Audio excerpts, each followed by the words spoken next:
the main event was good.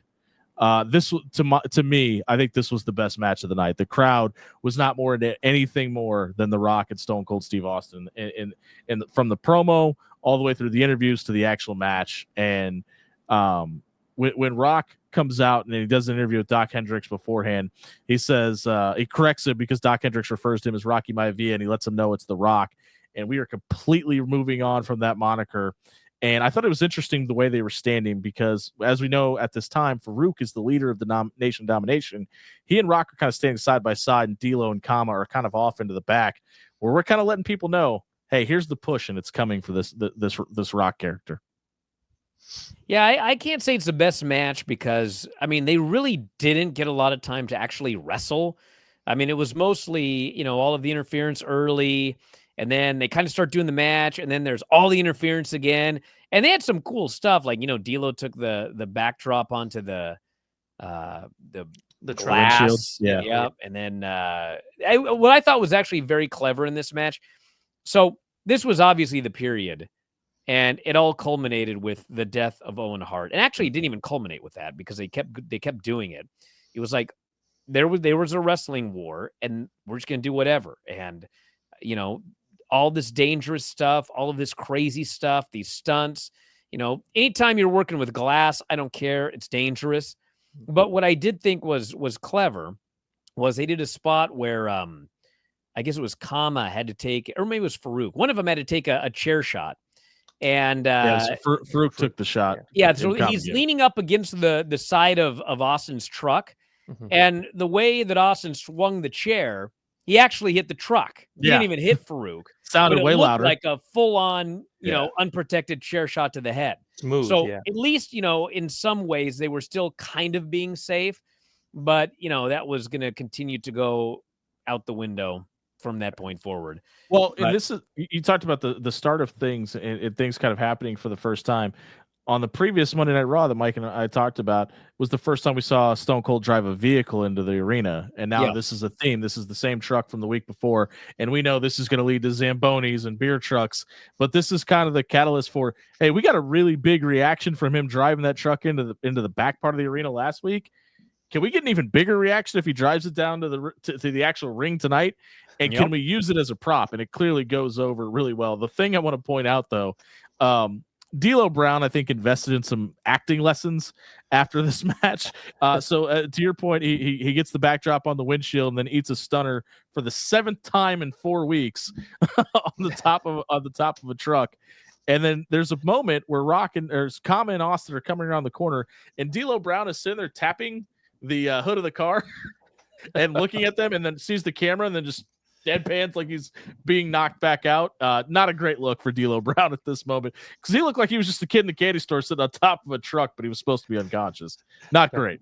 No, and Brian, we kind of have like a running gag on the show here because I said I don't know how D'Lo could always twist his head that fast, so I kind of do it every time we bring him.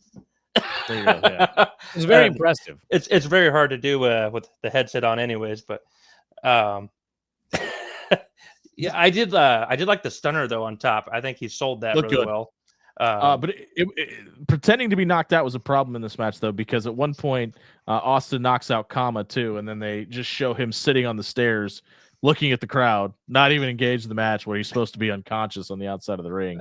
But when Rock starts getting his heat in this match, and correct me if I'm wrong, Brian or Mike, if you remember, this is the only time I remember the crowd just chanting 316. They weren't chanting Austin.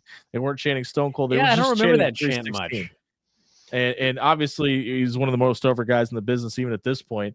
But it's the only time I can remember that specific chant for Austin, and it was the only chant he really got this entire match. Yeah, I thought the same thing. I was like, 316. I was like, they usually chant Austin. I was like, is this the only time they do that? So I'm in agreement. And I thought the match was it was more of an angle than a match because it was very short and just basically the match itself was nothing really. Yeah. That was good action for what they did. You could see that it was going to be a big feud, but and this particular match. Poor job by Kevin Dunn, misses the referee stunner. It's like, You only saw it on the replay. Yeah, I really hope we get more out of these two young upstarts, this Stone Cold character these and this two young. Rocky. You know the thing also about Hope it this works out match. for him. I should mention this because we're going to be going into Steve Austin versus Vince McMahon. One of the notable things about this show and all of the shows prior is this ring sucked. Very much. This ring was hard as a rock. And you could see, these guys are taking these bumps and it's like there is no give. And it's like taking a bump onto and they were very, very hard rings back in the day. Yeah. And it was the Vince feud with Austin when Vince himself had to start getting in the ring to do matches that all of the rings ended up being weird how that works to make them have more give. So really, I mean, God only knows, we should probably, there ain't much to thank Vince for, but we should probably thank him for getting into the ring, because otherwise we'd probably have these same horrible rings today because they don't change things quickly. And these rings were better for everybody. Those old rings were brutal. Yeah. And I even thought that when Taka took a power bomb, I think, earlier in the match, and the way his head horrible. No give. That's like, oh my God. Yeah, and you see it a couple times in the main event too. But as you guys pointed out, there's a ref bump. Rock pulls out some brass knucks. Looks like we're gonna set up. The bad guy finally gets over, but Austin delivers a stunner. You could tell they were a little pressed for time, or they knew what they wanted to do with the Ken Shamrock entrance that we're about to get to, because we get another referee like that to come in and get this quick count. Austin does the entire match with his vest on, which I thought was hilarious, by the way. He never takes it off until he gets his championship at the end. Stone Cold Steve Austin gets his Intercontinental Championship back from TheRock that TheRock had stolen previous weeks, but we're not done with this feud, and we still got a lot to get to in coming episodes. But we do get to the main event. It's something I should mention, by the way, that part of the length of that match might also have been that Austin hasn't been back that long after the Owen Hart tombstone that destroyed his neck. 4 months, 1 week. Yeah. So I think that at this point it was like, okay, well, things were different back then. I mean, his neck was not 100%. So I think it was like, okay, what do you think you can do? Let's get in there. Let's see what we can do here. Because they wanted to push him all the way, but he'd been injured. So I think that probably surgery, right? Not yet. That was just a glimpse into what Analyzing Attitude has to offer. If you liked what you saw here, here's what we suggest next for you. And if you're not down with that, we got 2 words for you. Like and subscribe.